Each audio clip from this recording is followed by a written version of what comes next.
ಮುಗಿಸಿಕೊಂಡು ಬಂದಿದ್ದೇನೆ.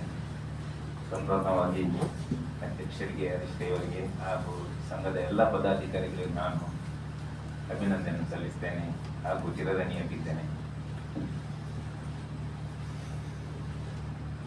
1979-80 ಇಸವಿಯಲ್ಲಿ ನಾನು ಬಂಟ್ವಾಳದಿಂದ ಮಂಗಳೂರಿಗೆ ಬಂದಿದ್ದೆ.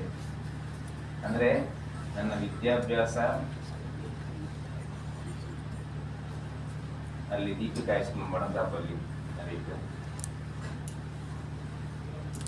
ಆರ್ಥಿಕ ಪರಿಸ್ಥಿತಿ ತುಂಬ ಕಷ್ಟ ಇತ್ತು, ಮನೆಯಲ್ಲಿ ವಿದ್ಯಾಭ್ಯಾಸ ಮುಂದುವರಿಸಲಿಕ್ಕೆ ಕಷ್ಟ ಆಯಿತು. ಮತ್ತೆ ಅಷ್ಟೊಂದು ಎಜುಕೇಷನಲ್ಲಿ ಅಷ್ಟೊಂದು ಇಂಟ್ರೆಸ್ಟ್ ಕೂಡ ಇರಲಿಲ್ಲ, ಅದು ಪ್ರಥಮ ಹೇಳ್ಬೇಕು. ಯಾಕಂದರೆ ಆರ್ಥಿಕ ಪರಿಸ್ಥಿತಿ ಜೊತೆಯಲ್ಲಿ ನಮಗೆ ಯಾವುದಕ್ಕೆ ಸಹ ಒಂದು ಇಂಟ್ರೆಸ್ಟ್ ಇರಬೇಕು, ಆವಾಗ ಮಾತ್ರ ವಿದ್ಯಾಭ್ಯಾಸ ಆಗಲಿ ಕ್ರೀಡೆ ಆಗಲಿ ಯಾವುದರಲ್ಲಿ ಮುಂದೆ ಬರಲಿಕ್ಕೆ ನಮಗೆ ಸಹಕಾರ ಆಗ್ತದೆ. ನಾನು ಹೇಳಿದೆ ನನ್ನಿಂದ ಸಾಧ್ಯ ಇಲ್ಲ, ನಾನು ಏನಾದರೂ ಕೆಲಸಕ್ಕೆ ಜಾಯ್ನ್ ಆಗ್ತೇನೆ ಅಂತ. ಸೊ ಮಂಗಳೂರಿಗೆ ಬಂದೆ. ಮಂಗಳೂರಿಗೆ ಬಂದು ಸಣ್ಣ ಪುಟ್ಟ ಕೆಲಸ ಅಲ್ಲಿ ಇಲ್ಲಿ ಮಾಡ್ತಾ ಇದ್ದೆ. ಕ್ರಮೇಣ ನನಗೆ ಅವಾಗ ನಮ್ಮ ಇಂಟ್ರೊಡಕ್ಷನ್ ಮಾಡೋಕೆ ಹೇಳಿದ್ರು. ಸೆಕೆಂಡ್ ಆರ್ಟಿಫಿಷಿಯಲ್ LOCs ಅಲ್ಲಿ ನಾನು ಕೆಲಸಕ್ಕೆ ಜಾಯ್ನ್ ಆದೆ. ಅಲ್ಲಿ ನನಗೆ ಕೆಲಸ ಮಾಡುವಾಗ ಅಲ್ಲಿ ಒಬ್ರು ಅವರು ಜಿಮ್ಮಿಗೆ ಹೋಗ್ತಾ ಇದ್ರು. ನನ್ನಂತ ಕೇಳಿದ್ರು ಅವರು, ನೀವು ಬರ್ತೀರಾ ಜಿಮ್ಮಿಗೆ ಅಂತ. ನಾನು ಹೇಳಿದೆ ಅವಾಗ ನನಗೆ ಜಿಮ್ಮಿ ಏನಂತಾನೆ ಗೊತ್ತಿಲ್ಲ. ನಾನು ಸ್ಕೂಲಲ್ಲಿ ಹೈಸ್ಕೂಲಲ್ಲಿ ಇರುವಾಗ ಅಥ್ಲೆಟಿಕ್ಸ್ ಮಾಡ್ತಿದ್ದೆ, ವಾಲಿಬಾಲ್ ಆಡ್ತಾ ಇದ್ದೆ.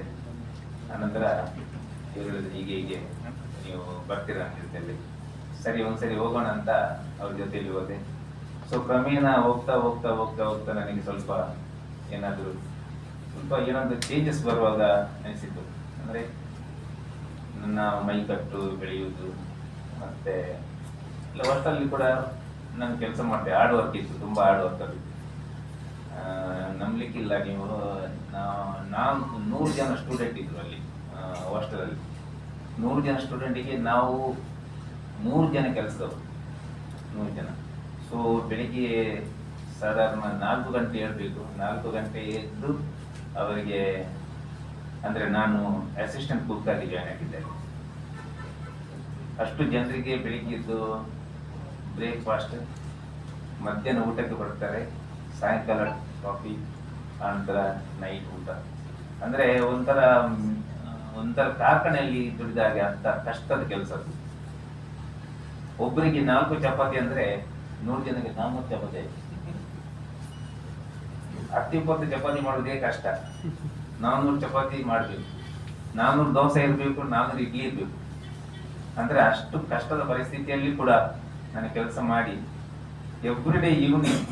ಇದು ಯಾಕೆ ಹೇಳ್ತೇನೆ ಅಂದರೆ, ನೀವು ವಿದ್ಯಾರ್ಥಿಗಳಿಗೆ ನಾನು ಹೇಳ್ತೇನೆ, ನಮಗೆ ಇವತ್ತು ಹೇಳ್ಬೋದು ತುಂಬ ಕಷ್ಟ ಉಂಟು, ಆ ಥರ ಈ ಥರ ಉಂಟಂತ. ಬಟ್ ನಾವು ಆ ಟೈಮಲ್ಲಿ ಮಾಡಿದ ಕಷ್ಟ, ಎವ್ರಿ ಡೇ ಈವ್ನಿಂಗ್ ನಾನು ಜಿಮ್ಮಿಗೆ ಹೋಗ್ತಿದ್ದೆ. 6 to 7 1 ಗಂಟೆ ಜಿಮ್ಮಲ್ಲಿ ವರ್ಕೌಟ್ ಮಾಡಿ. ಹೀಗೆ ಬೆಳೀತಾ ಅಲ್ಲಿ ಒಬ್ಬರು ರಾಮಕೃಷ್ಣ ಅಂತ ಮಾಸ್ಟರ್ ಇದ್ರು. ನನಗೆ ಹೇಳಿದ್ರು, ನೀವು ಬನ್ನಿ ಡೈಲಿ ಕಾಂಪಿಟೇಷನ್ ಮಾಡ್ಬೋದು ನಿಮಗೆ. ನನಗೆ ಕಾಂಪಿಟೇಷನ್ ಏನಂತಲೇ ಗೊತ್ತಿಲ್ಲ. ನಾನು ಜಸ್ಟ್ ಜಿಮ್ ಹೋದಾಗ ನಾನು ಹೋಗ್ತಾ ಇದ್ದೆ. ಆವಾಗಂತ ಈ ಥರ ಮಲ್ಟಿ ಜಿಮ್ ಇರಲಿಲ್ಲ ನಮಗೆ. ಅಂದರೆ ಗರಡಿ ಥರ ಇತ್ತು. ನಾವು ಹೋಗುವಾಗ ಒಂದು ಒಳ್ಳೆ ರೀತಿಯಲ್ಲಿ ಹೋಗ್ತಿದ್ದೆ. ಅಂದರೆ ಸ್ವಲ್ಪ ವಾಶ್ ಏನು ಇರಲಿಲ್ಲ ನಮಗೆ. ಟ್ರ್ಯಾಕ್ ಸೂಟ್ ಅಂತ ಇಲ್ಲ, ಶೂಸ್ ಅಂತ ಇಲ್ಲ, ಏನಿಲ್ಲ ನಮಗೆ. ಅದು ನಾರ್ಮಲ್ ಬಟ್ಟೆಯಲ್ಲಿ. ಅದು ಹಿಂದೆ ಬರುವಾಗ ನಾವೆಲ್ಲ ಗದ್ದೆಯಿಂದ ಬರುವಾಗ ಅಲ್ಲಿ ಸಿಮೆಂಟ್ ಇರಲಿಲ್ಲ, ಅಲ್ಲಿ ಮತ್ತೆ ಮಣ್ಣು ಆಗ್ತದೆ ಆ ಜಿಮ್ಮಲ್ಲಿ. ಆ ಮಣ್ಣಲ್ಲಿ ನಾವು ಎಕ್ಸರ್ಸೈಸ್ ಮಾಡ್ತೀವಿ. ಅದಕ್ಕೆ ಒಂಥರ ಎಲ್ಲಿ ಹೋಗಿ ಗದ್ದೆಯಲ್ಲಿ ಕೆಲಸ ಮಾಡಿ ಬಂದಾಗ ಆ ಥರ ಪರಿಸ್ಥಿತಿ ಎಲ್ಲ ಇತ್ತು. ಅಲ್ಲಿ ನಮ್ಮ ರಾಮಕೃಷ್ಣ ಹೇಳಿದ್ರು, ನೀವು ಒಂದು ಕಾಂಪಿಟೇಷನ್ ಮಾಡಿ ಅಂತ. ಅದಕ್ಕೆ ನಮ್ಗೆ ಗೊತ್ತಿಲ್ಲ ಅಂತ. ಅದಕ್ಕೆ ಅವ್ರು ಹೇಳಿದ್ರು, ಗಣೇಶ್ ಪಾಂಡೇಶ್ವರ್ ಅಂತ ನನ್ನ ಮೊದಲಿನ ಗುರು, ಅವರು ನನಗೆ ಸಿಕ್ಕಿದ್ರು. ಅವ್ರು ಹೇಳಿದ್ರು, ಸರಿ ನಾನು ನಿಮಗೆ ಕಲಿಸ್ತೇನೆ, ನೀವು ಬನ್ನಿ ಏನೇನು ಮಾಡಬೇಕಂತ. ಸೊ ಅಲ್ಲಿಂದ ನನ್ನ ಬಾಡಿ ಬಿಲ್ಡಿಂಗ್ ಪ್ರಯಾಣ ಸ್ಟಾರ್ಟ್ ಆಯಿತು. ಪ್ರಥಮ ಕಾಂಪಿಟೇಷನ್ ಮಾಡಿದ ನನ್ನ ಸುರತ್ಕಲ್ JCS ಅಂತ. ಅಲ್ಲಿ ಕೂಡ ಇಲ್ಲಿಂದ ನಾನು ಧೈರ್ಯದಿಂದ ಹೋದೆ, ಏನಾದರೂ ಒಂದು ಮಾಡೋಣ, ಇವ್ರು ಸರ್ ಇದ್ದಾರೆ ನನ್ನ ಜೊತೆಯಲ್ಲಿ ಅಂತ. ಬಟ್ ಅಲ್ಲಿ ಸ್ಟೇಜ್ ಬ್ಯಾಕ್ ಸೈಡಲ್ಲಿ ನಮಗೆ ವಾರ್ಮ್ ಅಪ್ ಇದೆಲ್ಲ ಮಾಡಿ ನೆಕ್ಸ್ಟ್ ಕ್ಲಾಸ್ ಕರೆಯುವಾಗ ನಾನು ಜಸ್ಟ್ ಒಂದು ಆ ಪರದೆಯನ್ನು ಸರಿಸಿ ನೋಡಿದೆ, ನೋಡುವ ಇಷ್ಟು ಜನರು ದೇವರ ಇಷ್ಟು ಜನರಲ್ಲಿ ನಾನು ಹೆಂಗೆ ಹೋಗುದು ಅಂತ. ಅದು ಕೂಡ ಫಸ್ಟ್ ಟೈಮ್ ನಂದು ಬಾಡಿ ಬಿಲ್ಡಿಂಗ್ ಅಂದ್ರೆ ಶಾರ್ಟ್ಸ್ ಅಂತ ಗೊತ್ತುಂಟಲ್ಲ ನನಗೆ, ಬಾಡಿ ಬಿಲ್ಡಿಂಗ್ ನೋಡಿದ್ರಲ್ಲ ನೀವು, ಅಂದ್ರೆ ಅಷ್ಟು ಜನರ ಮುಂದೆ ಹೋಗ್ಬೇಕಂತ ಬಹಳ ಒಂದು ಕಷ್ಟ ಆಗ್ತದೆ. ಅಂತ ಟೈಮಲ್ಲಿ ಮುಂಚೆ ಒಂದು ಗಾದೆ ಉಂಟಲ್ಲ, ಬಾವಿಗೆ ಯಾರು ಕಲಿತೀರ ಅಂತ ಕೇಳ್ತಾರೆ, ಹಾಗೆ ನನ್ನ ಯಾವ ಕಲಿದಂತ ಗೊತ್ತಿಲ್ಲ, ನಾನು ಸ್ಟೇಜ್ ಮೇಲೆ ಬಿದ್ದದ್ದು ಅಷ್ಟೇ ಗೊತ್ತಿಲ್ಲ ನನಗೆ. ಅಲ್ಲಿ ಹೋದ್ಮೇಲೆ ಏನಾದ್ರು ಮಾಡ್ಲೇಬೇಕಲ್ಲ, ಆಯ್ತು ಮಾಡಿದೆ. ಬಟ್ ಕಾಂಪಿಟೇಷನ್ ಎಲ್ಲ ಆಯ್ತು, ಮತ್ತೆ ಸೆಕೆಂಡ್ ರೌಂಡ್ ಆಯ್ತು, ಥರ್ಡ್ ರೌಂಡ್ ಆಯ್ತು. ಪ್ರಥಮ ಕಾಂಪಿಟೇಷನ್ ಅಲ್ಲಿ ನನಗೆ ಫಸ್ಟ್ ಪ್ಲೇಸ್ ಬಂತು. ಒಂಥರ ಒಂದು ಗ್ರೂಪ್ ಬಂತು, ಏನೋ ಒಂದು ನಾನು ಕಾಂಪಿಟೇಷನ್ ಮಾಡ್ಬೋದು, ಫಸ್ಟ್ ಪ್ಲೇಸ್ ಬಂತಲ್ಲ ಅಂತ. ಸೊ ಅಲ್ಲಿಂದ ಮತ್ತೆ ಹಂತ ಹಂತವಾಗಿ ನಾವು ಕುದ್ರೋಡಿ ದೇವಸ್ಥಾನದಲ್ಲಿದ್ದು ಕಾಂಪಿಟೇಷನ್ ಇತ್ತು, ಅಲ್ಲಿ ಚಾಂಪಿಯನ್ ಆದೆ. ಅದು ಉಡುಪಿಯಲ್ಲಿ ಶಾರದಾ ಕಲ್ಯಾಣ ಮಂಟಪ, ಅಲ್ಲಿ ಕೂಡ ನಾನು ಸ್ಟೇಟ್ ಚಾಂಪಿಯನ್ ಆದೆ. ಸೊ ಅದೇ ವರ್ಷ ನಾನು ಕಲ್ಕತ್ತಾದಲ್ಲಿ ನಡೆದ ಜೂನಿಯರ್ ಬಾಡಿ ಬಿಲ್ಡಿಂಗ್ ಅಲ್ಲಿ ಭಾರತ್ ಕಿಶೋರ್ ಅಂತ ಪ್ರಶಸ್ತಿಯನ್ನು ಗಳಿಸಿದೆ. ಸೊ ಈ ತರ ನಾವು ಪ್ರಯತ್ನ ಮಾಡುವಾಗ ನಮ್ಗೆ ಅದರ ಫೆಸಿಲಿಟಿ ಅಂತ ಏನು ಇರಲಿಲ್ಲ. ನಮ್ಗೆ ನ್ಯಾಷನಲ್ಗೆ ಹೋಗುವಾಗ ನಮ್ಗೆ ಯಾವ ತರ ಒಂದು ಟ್ರ್ಯಾಕ್ ಸೂಟ್ ಬೇಕು ಅಥವಾ ಶೂಸ್ ಬೇಕು ಅಥವಾ ಇನ್ನಿತರ ಏನ್ ಬೇಕು ನಮ್ಗೆ ಏನು ಗೊತ್ತಿಲ್ಲ. ನಾವು ಸೀದಾ ಡೈರೆಕ್ಟ್ ಇಲ್ಲಿಂದಲೇ ಹೋದದ್ದೇ. ಬಟ್ ಆ ಹೊತ್ತಿಗೆ ನಾನು ಕೂಡೂರು ರೆಸ್ಟೋರೆಂಟ್ ಅಲ್ಲಿ ಒಂದು ಕೆಲಸ ಮಾಡ್ತಾ ಇದ್ದೆ. ಇಲ್ಲ ಲೆಕ್ಚರ್ಸ್ ಬಿಟ್ಟು ಕೂಡೂರು ರೆಸ್ಟೋರೆಂಟ್ ಸೇರಿದ್ದೆ. ಅಲ್ಲಿಂದ ಮತ್ತೆ ಕಾಂಪಿಟೇಷನ್ ಮಾಡ್ತಾ ಮಾಡ್ತಾ ನ್ಯಾಷನಲ್ ಚಾಂಪಿಯನ್ ಆದೆ. ಸೊ ಅಷ್ಟೊತ್ತಿಗೆ ಸ್ಪೋರ್ಟ್ಸ್ ಕೋಟದಲ್ಲಿ ಕಾರ್ಪೊರೇಷನ್ ಬ್ಯಾಂಕ್ ಅವರು ಅನೌನ್ಸ್ ಮಾಡಿದ್ರು, ಸ್ಪೋರ್ಟ್ಸ್ ಕೋಟದಲ್ಲಿ ಕೆಲವು ಸ್ಪೋರ್ಟ್ಸ್ ಪರ್ಸನ್ ಅವ್ರು ತಗೊಳ್ತೇವೆ ಅಂತ. ಅದರಲ್ಲಿ ಬಾಡಿ ಬಿಲ್ಡಿಂಗ್ ಕೂಡ ಇನ್ಕ್ಲೂಡಿಂಗ್ ಇತ್ತು. ಸೊ ಆ ಟೈಮಲ್ಲಿ ವಂದನ್ ರಾವ್, ರೀತಾ ಬ್ರಹ್ಮ್, ಕರ್ಣ ಶೆಟ್ಟಿ, ಆನಂದ, ನಾನು ಈಗ ಫಸ್ಟ್ ಬ್ಯಾಚ್ 5 ಜನ ನಾವು ಅಪ್ಲಿಕೇಶನ್ ಹಾಕಿದ್ದು. ಅದರಲ್ಲಿ ನಾನು ಸೆಲೆಕ್ಟ್ ಆಗಿ ಸೊ ಕಾರ್ಪೊರೇಷನ್ 83 84 ಮೇಯಲ್ಲಿ ನಾನು ಜಾಯ್ನ್ ಆದೆ. ಸೊ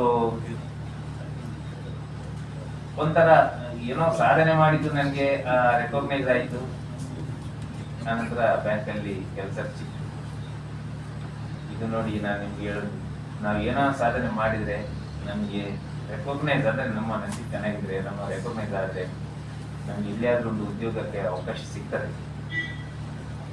ಅದೇ ರೀತಿ ಆಯ್ತು ನನಗೆ. ಅಲ್ಲಿಂದ ನನ್ನ ಅಂದರೆ ಬ್ಯಾಂಕ್ ಕೂಡ ಫುಲ್ ಸಪೋರ್ಟ್ ಆಯಿತು ನನಗೆ, ಫುಲ್ ಸಪೋರ್ಟ್ ಮಾಡಿ.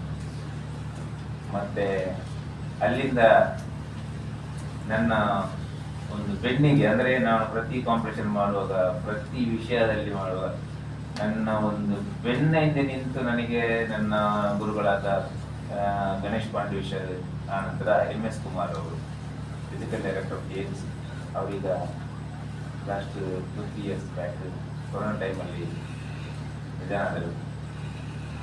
ಅದರ ಜೊತೆಯಲ್ಲಿ ನಾನು ಮುಖ್ಯವಾಗಿ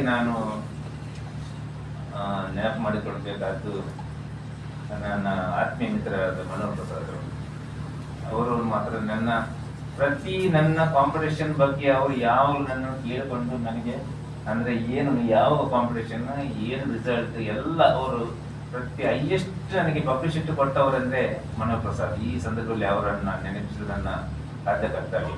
ಯಾಕಂದ್ರೆ ತರಂಗದಲ್ಲಿ ಇರಲಿ ಅಥವಾ ಉದಯವಾಣಿ ಇರಲಿ, ಬೇರೆ ಯಾವುದಕ್ಕೆ ಇದ್ದರೆ ಪತ್ರಕರ್ತರನ್ನು ಕರೆಸಿ ಮತ್ತೆ ನಮ್ಮ ಕಾಂಪಿಟೇಷನ್ ಹಾಲಿಗೆ ಬಂದು ಅಲ್ಲಿ ಎಲ್ಲ ಇದು ಮಾಡಿ ಅವರು ಮಾತ್ರ ನನಗೆ ಬಹಳ. ಆನಂತರ ನನ್ನ ಮಿಸ್ಟರ್ ವರ್ಲ್ಡ್ ಆಗಿ 25 ವರ್ಷ ನಂತರ ಒಂದು 25 ವರ್ಷದ ಒಂದು ಆರ್ಟಿಕಲ್ ಮಾಡಿದ್ರು ಉದಯನಲ್ಲಿ ಅವರು.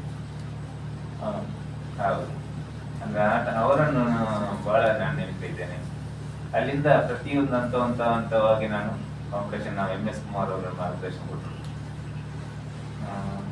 ಭಾರತ್ ಕಿಶೋರ್ ಆಯ್ತು, ಭಾರತ್ ಕುಮಾರ್ ಆಯ್ತು. ಭಾರತ್ ಕುಮಾರ್ ಅಂದ್ರೆ ಒಂದು ವರ್ಷಕ್ಕೆ ಒಂದು ಟೈಟಲ್ ಅನ್ನು 3 ವರ್ಷ ಮಾಡ್ಬೋದು. ಕಿಶೋರ್ ಮಾಡ್ಬೋದು, ಕಿಶೋರ್ ಮಾಡಿದರೆ 1, 2, 3 ವರ್ಷ ಮಾಡಿ ಆನಂತರ ಸ್ಟಾಪ್ ಮಾಡಿ ಮತ್ತೆ ನೆಕ್ಸ್ಟ್ ಹಂತ ಇನ್ನೊಂದು ಹಂತಕ್ಕೆ ಹೋಗ್ಬೇಕು ಕುಮಾರ್ ಅಂತ, ಅಲ್ಲಿ 3 ವರ್ಷ ಮಾಡ್ಬೋದು ಕುಮಾರ್. ಆನಂತರ ಭಾರಶ್ರೀ ಅಂತ ಮಾಡ್ಬೋದು.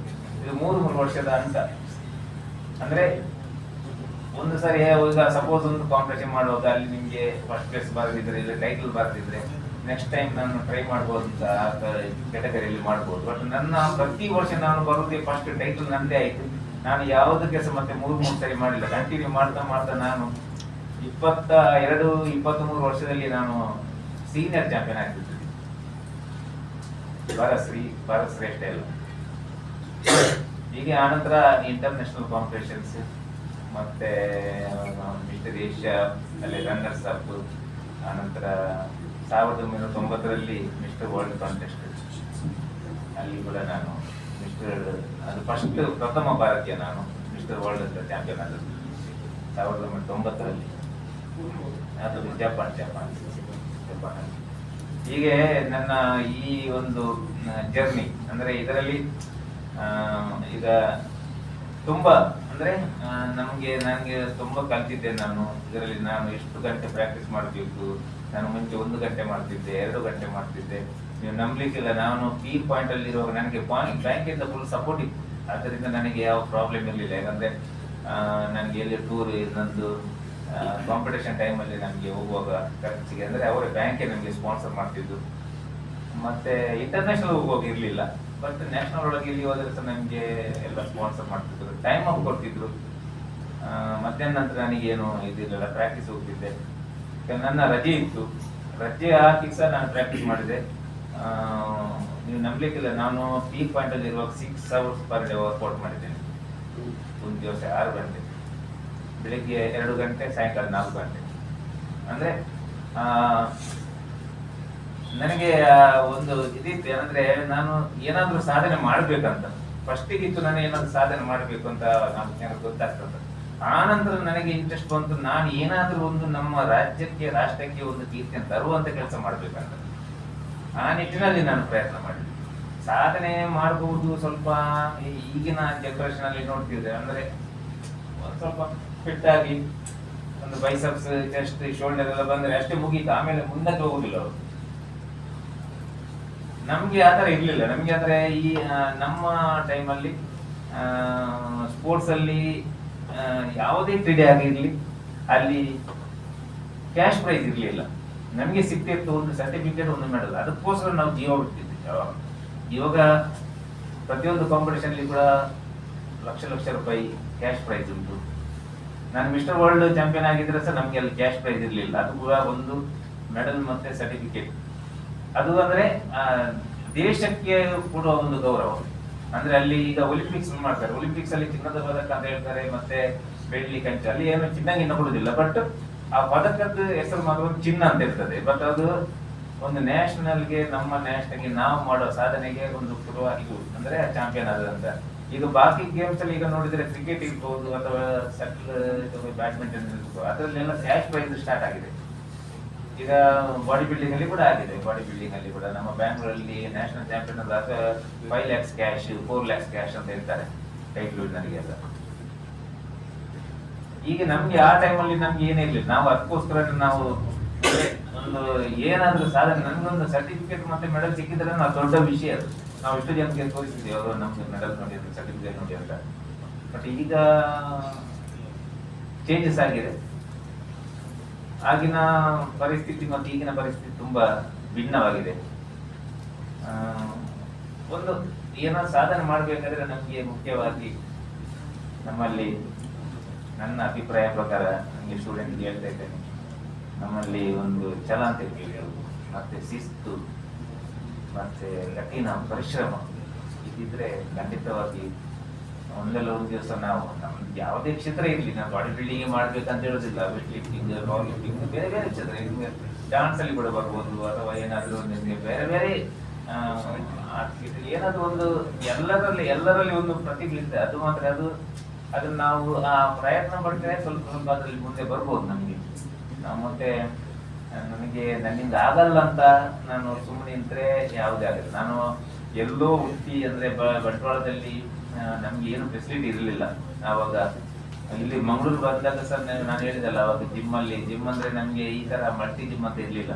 ಈಗ ಬೇಕಾದಷ್ಟು ಸವಲತ್ತುಂಟು, ಎಲ್ಲ ಜಿಮ್ಸ್ ಎಲ್ಲ ಬಹಳ ಪಾಸ್ಟ್ ಜಿಮ್ ಇದೆ ನಮ್ಗೆ ಎಲ್ಲ. ಈಗ ಅಥ್ಲೆಟಿಕ್ಸ್ ಗ್ರೌಂಡ್ ನೋಡಿ, ಯಾವುದೇ ಕ್ರೀಡೆಯನ್ನು ನೋಡಿ, ಸರ್ಕಾರದಿಂದ ಉತ್ತಮ ಪ್ರೋತ್ಸಾಹ ಕೂಡ ಸಿಗ್ತದೆ. ಮತ್ತೆ ಸರ್ಕಾರವೇ ಅದನ್ನು ಅಂದ್ರೆ ಕ್ರೀಡಾಪಟುಗಳಿಗೆ ಒಳ್ಳೆ ಉತ್ತೇಜನ ಕೊಟ್ಟು ಅವರು ರಾಷ್ಟ್ರಕ್ಕೆ ಕೀರ್ತಿ ತರುವಂತ ಒಂದು ಅಂದ್ರೆ ಅವ್ರಿಗೆ ಪ್ರೋತ್ಸಾಹ ಕೊಡ್ತಾ ಇದೆ. ಬಟ್ ನಮ್ಗೆ ಆ ತರ ಆವಾಗ ಯಾರು ಇರ್ಲಿಲ್ಲ.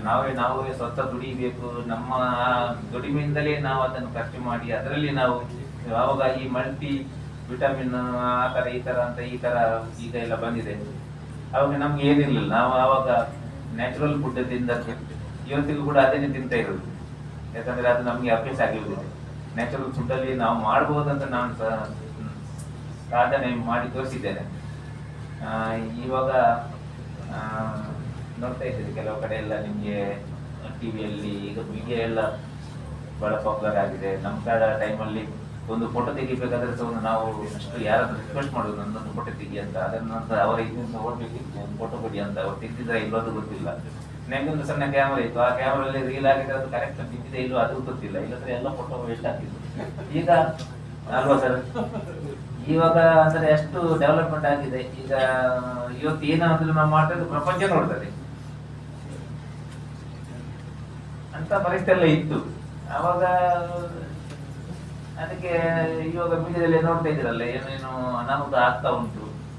ಇದು ನಿಮ್ಮಲ್ಲಿ ನಾನು ಹೇಳ್ತಾ ಇರೋದು ಅಂದ್ರೆ ಒಂದು ಸಾಧನೆ ಮಾಡ್ಬೇಕಾದ್ರೆ ಅದಕ್ಕೆ ಸ್ವಲ್ಪ ಟೈಮ್ ಬೇಕಾಗ್ತದೆ. ಒಂದು ತಿಂಗಳಲ್ಲಿ 2 ತಿಂಗಳಲ್ಲಿ ನಾವು ಏನ್ ಮಾಡ್ಲಿಕ್ಕೆ ಸಾಧನೆ ಇಲ್ಲ. ನಾನು 79ರಲ್ಲಿ ಪ್ರಾಕ್ಟೀಸ್ ಸ್ಟಾರ್ಟ್ ಮಾಡಿದ್ದು, ಮತ್ತೆ ಅಂತ 83ರಲ್ಲಿ ನಾನು ಕಾಂಪಿಟೇಷನ್ ಮಾಡಿದ್ದು. ಅಷ್ಟು ಸಮಯ ನಮ್ಗೆ ಬೇಕಾಗ್ತದೆ ಅದೊಂದು. ಅಂದ್ರೆ ಒಂದು ಫೌಂಡೇಶನ್ ಸ್ಟಾಕ್ ಆದ್ರೆ ಮಾತ್ರ ನಾವು ಒಂದು ಬಿಲ್ಡಿಂಗ್ ಕಟ್ಬಹುದು. ಅದೇ ತರ ನನ್ನ ಒಂದು ಅಭಿಪ್ರಾಯ, ಅಂದ್ರೆ ನನ್ನ ಅನಿಸಿಕೆ.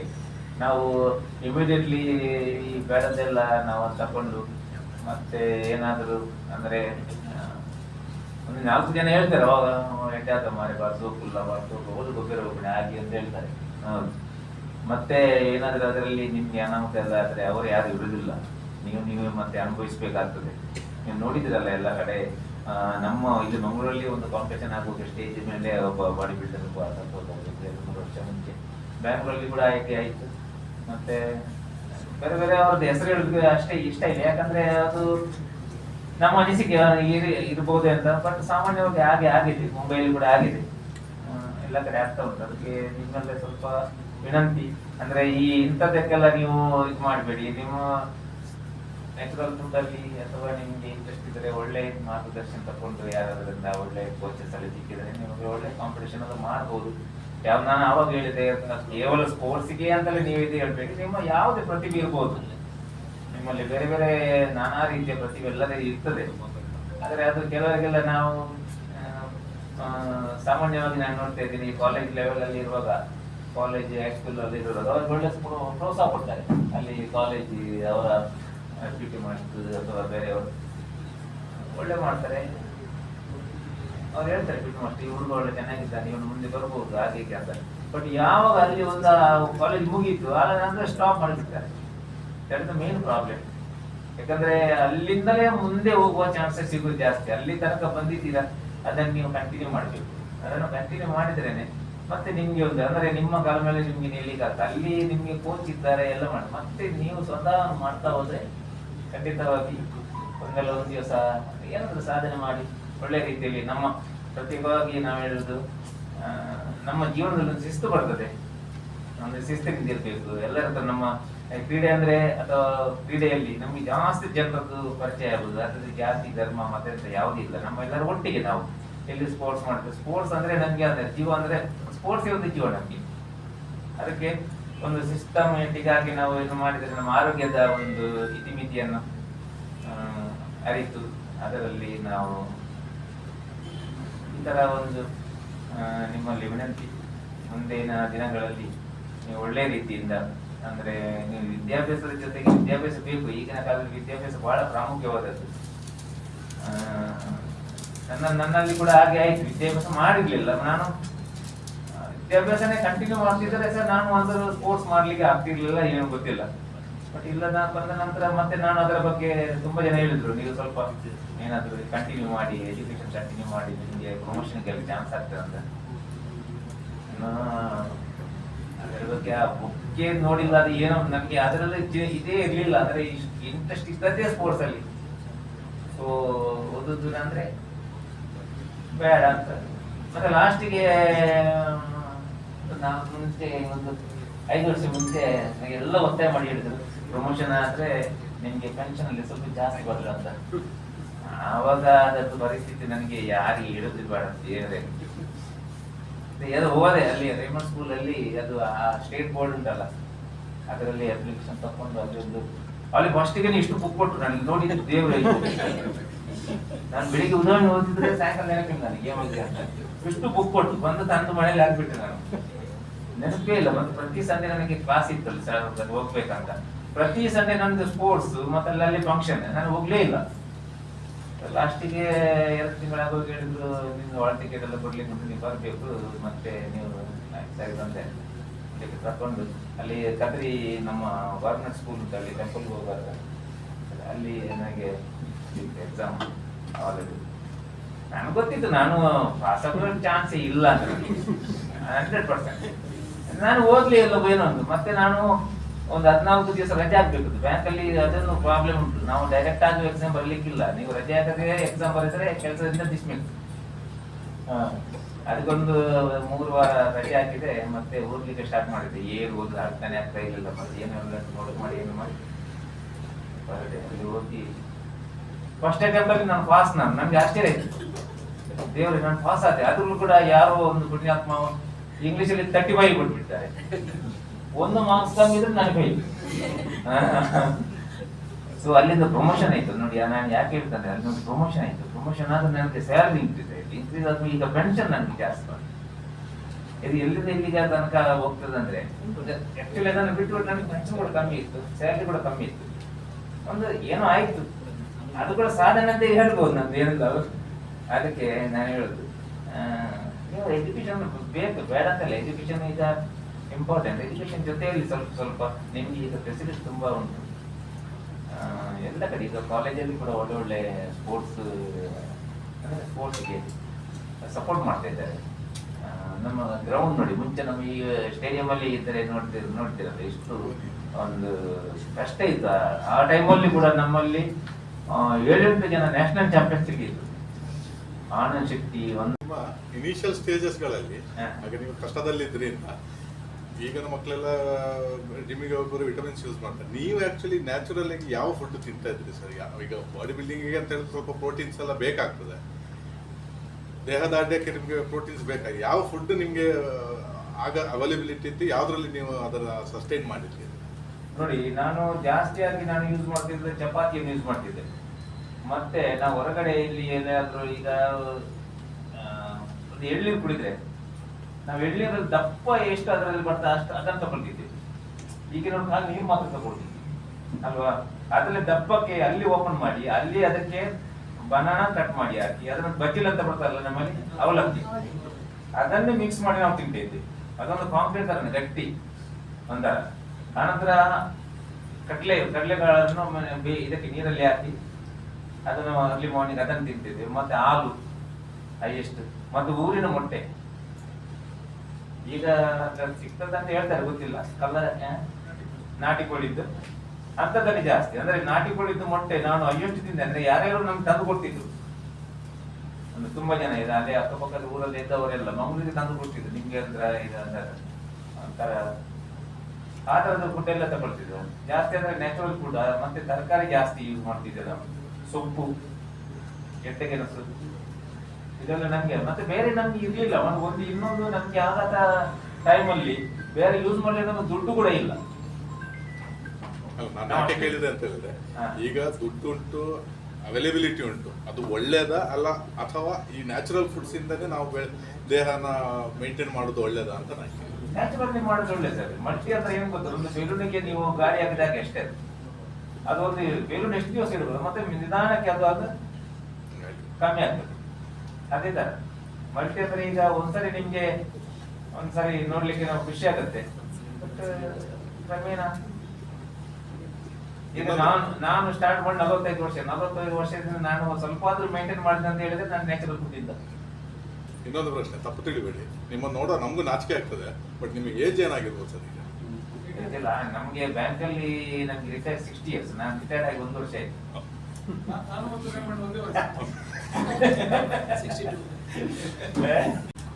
ಹಿರಿಯರ ಲೆವೆಲ್ ಅಲ್ಲಿ ಕೂಡ ವರ್ಲ್ಡ್ ಬಾಡಿ ಬಿಲ್ಡಿಂಗ್ ಎಲ್ಲ ನಡೀತದೆ. ನೀವು ಅದ್ರ ಕಾಂಪೀಟ್ ಮಾಡ್ತೀರಾ? ನೀವು ಇನ್ನೂ ಫಿಟ್ ಇದ್ದೀರಿ?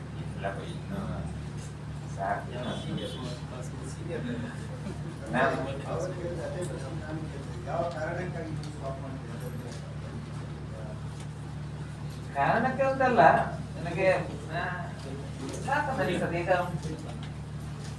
ಒಂದು ಲೆವೆಲ್ಗೆ ಹೋದ್ಮೇಲೆ ಅದನ್ನು ಮೈಂಟೈನ್ ಮಾಡೋದು ಒಳ್ಳೇದಂತ ನನ್ನ ಅನಿಸಿಕೆ. ರಿಟೈರ್ಡ್ ಕೆಲವರೆಲ್ಲ ರಿಟೈರ್ಡ್ ಆಗ್ತಾರೆ, ಕೆಲವರೆಲ್ಲ ಅನೌನ್ಸ್ಮೆಂಟ್ ರಿಟೈರ್ಡ್ ಆಗ್ತಾರೆ, ಕೆಲವರೆಲ್ಲ ಅವರಷ್ಟಾಗಿ ರಿಟೈರ್ಡ್ ಆಗ್ತಾರೆ. ಮಾಡ್ಬೋದು, ಬಟ್ ಖರ್ಚು ಉಂಟು ಸರ್ ಅದಕ್ಕೆ. ಈಗ ಒಂದು ಕಾಂಪಿಟೇಷನ್ ಹೋಗ್ಬೇಕಾದ್ರೆ ಲಕ್ಷ ರೂಪಾಯಿ ಬೇಕು. ಯಾವುದಕ್ಕೆ? ನಮಗೆ ಫ್ಲೈಟ್ ಚಾರ್ಜಸ್, ಮತ್ತೆ ನಮ್ಮ ಬಾಕಿದ ಡಯಟ್ ಅದನ್ನೆಲ್ಲ ಮಾಡಬೇಕು, ಮತ್ತೆ ದಿನನಿತ್ಯ ಪ್ರಾಕ್ಟೀಸ್ ಮಾಡಬೇಕು. ಈಗ ಆಫ್ಟರ್ ಏಜ್ ಆದ ನಂತರ ನಮ್ಮ ಮಸಲ್ಗೆ ಅಷ್ಟು ಪವರ್ ಇರುದಿಲ್ಲ. ಒಂದು ಏನಾದ್ರು ಇಂಜೂರ್ ಆದ್ರೆ ಆ ಥರ ಒಂಥರ ಭಯ ಇರ್ತದೆ. ಆಗುದಿಲ್ಲ, ಬಟ್ ಆದ್ರೆ ಸ್ವಲ್ಪ ಇಂಜೂರ್ ಆಗ್ತದೆ ಅಂತ ಭಯ ಇರ್ತದೆ. ಮತ್ತೆ ಅದನ್ನೆಲ್ಲ ಫೇಸ್ ಮಾಡುವಂತ ನಮಗೆ ಶಕ್ತಿ ಬೇಕು. ಅಷ್ಟು ಮಾಡ್ತೇನೆ, ಇಷ್ಟು ಮಾಡ್ತೇನೆ ನಾನು ಅಂದ್ರೆ ಆ ಲೆವೆಲ್ಗೆ ಬರೋದು ಕಷ್ಟ. ಈಗ ನಾನು ಎಲ್ಲೆಲ್ಲ ಕಾಂಪಿಟೇಷನ್ ಹೋಗಿ ಈಗ ಕಾಂಪಿಟೇಷನ್ ಮಾಡುವಾಗ ಅವ್ರು ಫಸ್ಟ್ಗೆ ಅವರು ಥಿಂಕ್ ಮಾಡ್ತಾರೆ 1990 90ಯಲ್ಲಿ ಹೇಗಿದ್ರು ಮಾಡಿ, ಈಗ ಏನಾಯ್ತು ಮಾಡಿ ಅಂತ ಹೇಳ್ತಾರೆ, ಅಂತ ಹೇಳ್ತಾರೆ. ಈಗ ಸಹ ಹೇಳ್ತಾರೆ ನಮ್ಗೆ. ಅಂದ್ರೆ ಈಗ ಸಾಮಾನ್ಯವಾಗಿ ಸಿಗ್ತಾರಲ್ಲ, ಅವ್ರು ಹೇಳ್ತಾರೆ ಇದಾನ ಹೆಚ್ಚಿನ ಅಂತ ಹೇಳ್ತಾರೆ. ಇರ್ತಾ ಇತ್ತು ವಿಷಯ ಅಂತ ಹೇಳ್ತಾರೆ. ಹೆಚ್ಚಿರ್ತಾರೆ ಮಾರೆ. ಅವರು 92, 93 ನೋಡಿದ್ರು ನಾನು. ಈಗ ನಾನು 62 ಇಯರ್ಸ್. ಅವರು ಹಾಗೇ ಥಿಂಕ್ ಮಾಡ್ತಾರೆ. ಕೆಲವರಿಗೆಲ್ಲ ಬಹಳ ಬೇಜಾರು ಅಂದ್ರೆ ಗೊತ್ತು, ಹೆಚ್ಚು ನಾನು ಮಾಡ್ತು ಅದು ಮಾಡಿ ಅವರು ನಾನು ಸತ್ತಾಗೇನು ಹೇಳ್ತಾರೆ. ಆ ಥರ ಇದೆ, ಬಹಳ ಕಷ್ಟ ಅದು. ಆದರೆ ಜನರನ್ನು ನಾವು ಸಮಾಧಾನ ಮಾಡೋದು ಕಷ್ಟ. ನಾವು ಏನಿದ್ರೆ ನಮ್ಮಷ್ಟಕ್ಕೆ ನಾವು ಅಷ್ಟೇ ಹೇಳ್ಕೊಳ್ತಾರೆ ಅಷ್ಟೇ. ಕೆಲವರು ಹೇಳ್ತಾರೆ ಸ್ವಲ್ಪ ನಾವು ಗಟ್ಟಿ ಅಂದ್ರೆ ತಯಾರು ಮಾಡಿ ಸ್ವಲ್ಪ ಈಗಾದ ತಕ್ಷಣ ಹೆಚ್ಚಿನ ಮಾಡಿ ಪಾಪ ಮಾಡಿ ಇದನ್ನ ಬೇಜಾರಾಗ ಅಂತ ಹೇಳ್ತಾರೆ. ಅದೇ ಕೆಲವರಿಗೆ ನನಗೆ ಜ್ವರ ಬರ್ತದೆ, ನಿಮ್ಗೆ ಜ್ವರ ಬರ್ತದೆ. ಜ್ವರ ಯಾರಿಗೆ ಬರುದಿಲ್ಲ? ಆ ತರದ ಸಮಸ್ಯೆ ಎಲ್ಲ ಉಂಟು. ಅಂದ್ರೆ ನಾವು ಮನುಷ್ಯರ ಎಲ್ಲ ಅಂತ ಭಾವಿಸ್ತಾರೆ. ಜ್ವರ ಬರ್ತದೆ, ಇದಕ್ಕೆ ಜ್ವರ ಬರ್ತದೆ ಎಂತ ಹೇಳ್ತಿರ್ತಾರೆ ಅದಕ್ಕೆ. ನಾವು ಅದಕ್ಕೆ ಈಗ ನಾನು ಕಾಂಪಿಟೇಷನ್ ಮಾಡಿ ನಂದು ನಾಳೆ ಪೇಪರಲ್ಲಿ ಕೊಟ್ಟು ಬರುವಾಗ ನಂದು ಮುಂಚೆ ಅಷ್ಟು ನಂದು ಪರ್ಫಾರ್ಮೆನ್ಸ್ ಇಲ್ಲ. ನಂದು ಬೈಸಪ್ಸ್ ಎಷ್ಟು ದಪ್ಪ ಇತ್ತು, ಎಷ್ಟು ಈಗ ಸ್ವಲ್ಪ ಮಾಡಿ ಅದ್ಯಾಕೆ ನಿಲ್ಸಿದ್ರಿ ಸರ್? ಆಕ್ಚುಲಿ ಅವಕಾಶ ಸಿಗ್ಲಿಲ್ವಾ ಸಿನಿಮಾದಲ್ಲಿ? ಮತ್ತೆ ಅವಕಾಶ ಸಿಗ್ಲಿಲ್ವಾ ಅಲ್ಲ ಬೇಡ ಅಂತ ಅಲ್ಲಿಗೆ ನಿಲ್ಸಿದ್ದ? ಸಿನಿಮಾ ಅಂದ್ರೆ ಸಿನಿಮಾ ಇಂಡಸ್ಟ್ರಿಗೆ ಹೋಗ್ಬೇಕಾದ್ರೆ ನಾವು ಅದರ ಮೆಂಬರ್ ಆಗ್ಬೇಕು. ಸಿನಿಮಾ ಇಂಡಸ್ಟ್ರಿಯಲ್ಲಿ ನಾವು ಮೆಂಬರ್ ಆಗ್ಬೇಕು. ಬಹಳ ಕಾರ್ಡ್ ಮಾಡ್ತಾರೆ, ಕಾರ್ಡ್ ನಂಗೆ. ಬ್ಯಾಂಕ್ ಜಾಬ್ ಅಲ್ಲಿ ಇದ್ರೆ ನೀವು ಮೆಂಬರ್ ಆಗ್ಲಿಕ್ಕೆ ಆಗುತ್ತೆ. ಒಂದೇ ಜಾಬ್ ಇದ್ರೆ ಬಿಡಬೇಕಿಲ್ಲ, ಜಾಬ್ ಇದ್ರೆ ನಾವು ತೆಗಿತಾರೆ. ನಾನು ಥಿಂಕ್ ಮಾಡಿದೆ, ಸಿನಿಮಾ ಅಂದ್ರೆ ಅದು ಗ್ಯಾರಂಟಿ ಇದ್ದಲ್ಲ. ಏನಾದ್ರೂ ಚಾನ್ಸ್ ಸಿಕ್ಕಿದ್ರೆ ಮಾಡ್ಬೋದು, ಇಲ್ಲಂದ್ರೆ ಮತ್ತೆ ಈಗ ಸಿನಿಮಾ ಇಲ್ಲ, ಈ ಕಡೆ ಬ್ಯಾಂಕ್ ಕೂಡ ಇಲ್ಲ. ಮತ್ತೆ ನಾನು ಇಲ್ಲಿ ಅದು ಬಿಡಿ ಕಟ್ಟಬೇಕು, ಅದಕ್ಕೆ ಅದನ್ನು ಬಿಟ್ಬಿಟ್ಟೆ. ಈಗ ನನಗೆ ಮಾಡ್ಬೋದು, ಅಂದ್ರೆ ಈಗ ಬ್ಯಾಂಕ್ ಇಲ್ಲ. ಹೌದು, ಹಾಗೆ ಅದ್ರಲ್ಲಿ ಯಾರು ಉಂಟು ಬ್ಯಾಂಕ್ ಕ್ಲಾಸ್ ಉಂಟು. ಅದು ಮುಂಚೆ ಇರ್ಲಿಲ್ಲ, ಫಸ್ಟ್ ನಾವು ಮಾಡೋದು ಇರ್ಲಿಲ್ಲ. ಆನಂತರ ಬ್ಯಾಂಕ್ ಕ್ಲಾಸ್ ಬಂತದ್ದು, ಈ ತರ ಯಾರು ಇದಕ್ಕೆ ಹೋಗ್ಬಾರ್ದು ಅಂತ. ಯಾಕಂದ್ರೆ ಇನ್ಕಮ್ ಎರಡು ಕಡೆಯಿಂದ ಇನ್ಕಮ್ ಬರ್ತದೆ. ಇಲ್ಲಿ ಸ್ಯಾಲ್ರಿ ಬರ್ತದೆ, ಆ ಕಡೆಯಿಂದ ಅವ್ರು ಬರ್ತದೆ. ಅದಂದ್ರೆ ಸರಿ ಹೇಳಿದ್ರೆ ನೀವು ಹಿರಿಯರ ವಿಭಾಗಕ್ಕೆ ಕಾಂಪೀಟ್ ಮಾಡೋದಿಲ್ಲ, ಮಾಡ್ಲಿಕ್ಕೆ ಸ್ವಲ್ಪ ಕಮೆಂಟ್ಸ್ ಬರ್ತದೆ, ಅದನ್ನೆಲ್ಲ ಹ್ಯಾಂಡಲ್ ಮಾಡ್ಲಿಕ್ಕೆ ಕಷ್ಟ ಆಗ್ತದೆ. ನೀವು ಇನಿಷಿಯಲಿ ಸ್ಟಾರ್ಟ್ ಮಾಡುವಾಗ ಕಮೆಂಟ್ಸ್ ಬರ್ಲಿಲ್ವಾ ಸರ್ ನಿಮ್ಗೆ? ಅಂದ್ರೆ ನಿಕ್ಕ ಬೋಡ್ಚಿ ಮಾರ ಇಂಚಿನ ನಿಕ್ಕ ಅಗತ್ಯ ಇದ್ದ ಆ ಥರ ಹೇಳಿದವರು ಇದ್ದಾರೆ, ಪ್ರೋತ್ಸಾಹನೇ ಸಿಕ್ಕಿದೆ. ಪ್ರೋತ್ಸಾಹ ಜಾಸ್ತಿ ಇತ್ತು, ಎಲ್ಲರೂ ಪ್ರೋತ್ಸಾಹ ಕೊಟ್ಟಿದ್ದಾರೆ. ಇಡೀ ನಮ್ಮ ದಕ್ಷಿಣ ಕನ್ನಡ, ನಮ್ಮ ಸ್ಟೇಟ್ನವರು, ದಕ್ಷಿಣ ಕನ್ನಡ, ನಮ್ಮ ಎಲ್ಲ ಇಲ್ಲಿಯವರು ಎಲ್ಲ ನಮಗೆ ಕೊಟ್ಟಿದ್ದಾರೆ. ನ್ಯಾಷನಲ್ ಅಲ್ಲಿ ಕೂಡ ಹಾಗೆ ನಾನು ತುಂಬಾ ತರ ಚಾಂಪಿಯನ್ ಆಗಿ ಅವ್ರು ಹೇಳ್ತಿದ್ರು ನೀವು ಒಂದ್ಸರಿ ಇಂಟರ್ನ್ಯಾಷನಲ್ ಮಾಡಿದ್ರು. ಮತ್ತೆ ಕ್ರಮೇಣ ನಾನು ಇಂಟರ್ನ್ಯಾಷನಲ್ ಮಾಡಿದೆ. 84, 85, 86, 87 ಎಲ್ಲ ಕಡೆ ಬಂದೆ. France, Germany, Rome, Switzerland. ಖುಷಿ ಇತ್ತು. ನಮ್ಮೆಲ್ಲರಿಗೆ ಗೊತ್ತಿರೋ ಹಾಗೆ ಭಾನುವಾರ ಸಾಯಂಕಾಲ ಮಾಮಂಜೂರ್ ಪೊಲೀಸ್ ಸ್ಟೇಷನ್ ವ್ಯಾಪ್ತಿ ಅಲ್ಲಿ ಒಂದು ಡೆಡ್ ಬಾಡಿ ಸಿಕ್ಕಿತ್ತು. ಆ ಡೆಡ್ ಬಾಡಿ ಅದು ಕುಡುಪು ಭತ್ತರ ಕುರುತಿ ದೇವಸ್ಥಾನ ಹತ್ತಿರ ಒಂದು ಸಿಕ್ಕಿತ್ತು. ಸೊ ಆವಾಗ ನಮ್ಮ ಲೋಕಲ್ ಸ್ಥಳೀಯ ಪೊಲೀಸ್ ಅಧಿಕಾರಿ ಆ ಜಾಗದ ಭೇಟಿ ಕೊಟ್ಟು ಸ್ಥಳದ ಪರಿಶೀಲನೆ ಮಾಡಿದ್ದಾರೆ. Immediately scene of crime officer ಮತ್ತು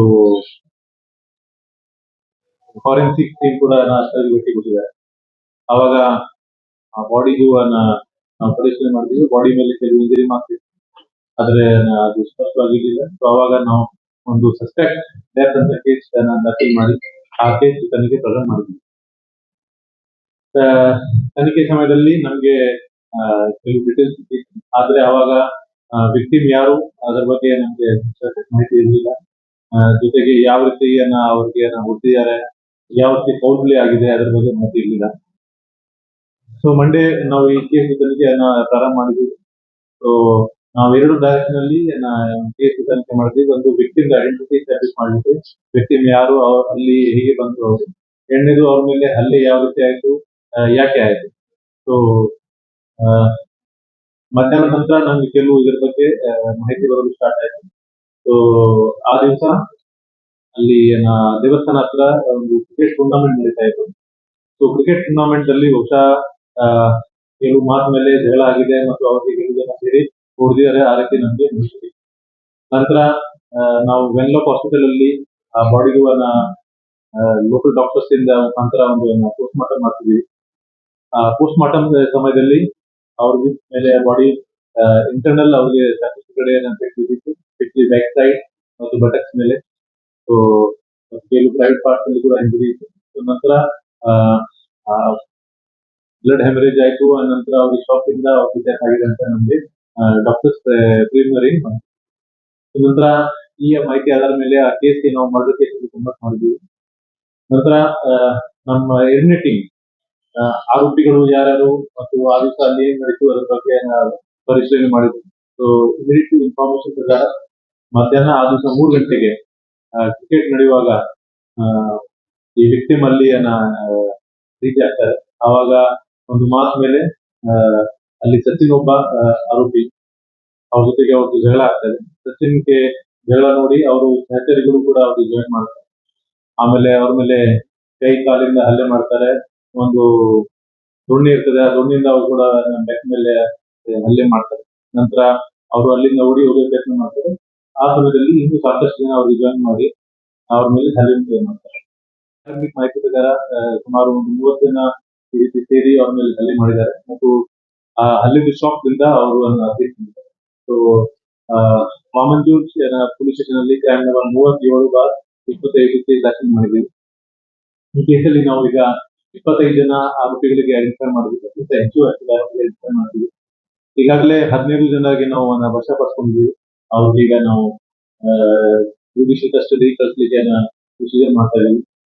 so since it was a case of more than 5 people joining together and attacking the individual, ಹಾಗಾಗಿ ಭಾರತೀಯ ನ್ಯಾಯ ಸಂಹಿತಾದಲ್ಲಿ ಒಂದು ಹೊಸ ಒಂದು ಪ್ರೊವಿಷನ್ ಇದೆ, mob lynching crime number section 1032 of ಭಾರತೀಯ ನ್ಯಾಯ ಸಂಹಿತಾ. ಅದು ಫಸ್ಟ್ ಟೈಮ್ ನಾವು ಇನ್ವೋಕ್ ಮಾಡ್ತಾ ಇದೀವಿ.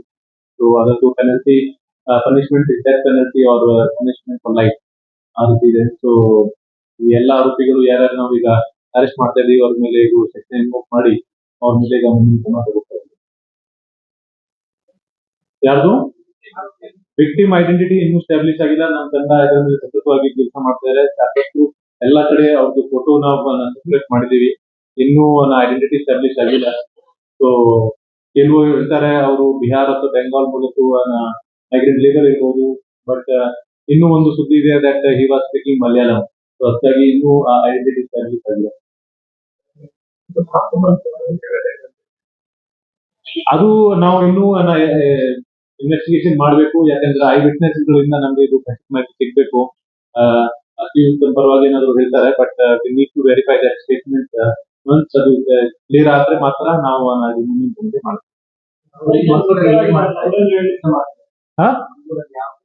ಯಾರು ವಿಕ್ಟಿಮ್ ಐಡೆಂಟಿಟಿ ಸ್ಟಾಬ್ಲಿಷ್ ಆಗಿಲ್ಲ, ಹಾಗಾಗಿ ಅವ್ರದ್ದು ಯಾರು ಎಲ್ಲಿ ವಾಸ ಮಾಡ್ತಾ ಇದ್ರು, ಏನ್ ಕೆಲಸ ಮಾಡ್ತಾ ಇದ್ರು ಇನ್ನೂ ಅದು ಸ್ಟಾಬ್ಲಿಷ್ ಆಗಿಲ್ಲ.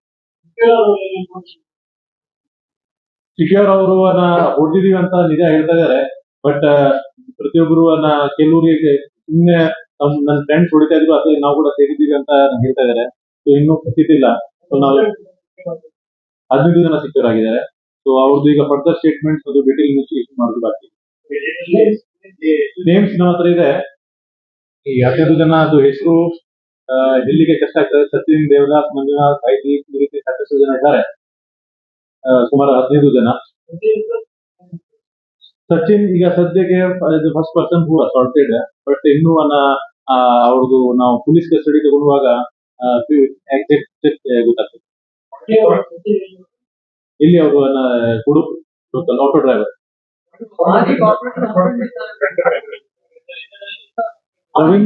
ರವೀಂದ್ರನ್ ಅಂತ ಮಾಜಿ ಕಾರ್ಪೊರೇಟರ್ ಗಂಡ ಹೆಸರು ಕೂಡ ಬರ್ತಾ ಇದೆ. ನಮ್ಮ ಇನ್ವೆಸ್ಟಿಗೇಷನ್ ನಡೆದೇ ಇದೆ ಅಂಡ್ ಆದಷ್ಟು ಬೇಗ ನಾವು ಇದ್ರ ಬಗ್ಗೆ ನಿಮಗೆ ಅಪ್ಡೇಟ್ ಕೊಡ್ತೇವೆ. Information further update will be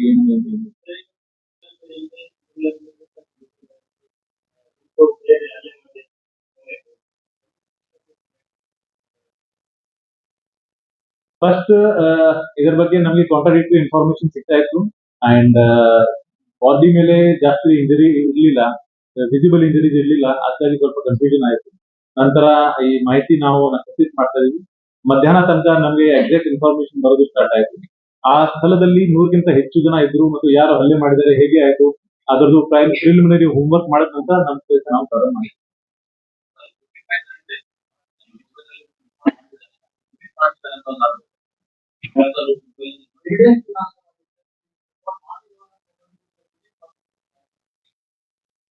ಅವರು ನಾವು ಇನ್ವೆಸ್ಟಿಗೇಷನ್ ಅಲ್ಲಿ ನಾವು ಖಂಡಿತ ಇದು ಏನೇನು ಎವಿಡೆನ್ಸ್ ಇದೆ ತರ್ತೀವಿ, ರೈಟ್.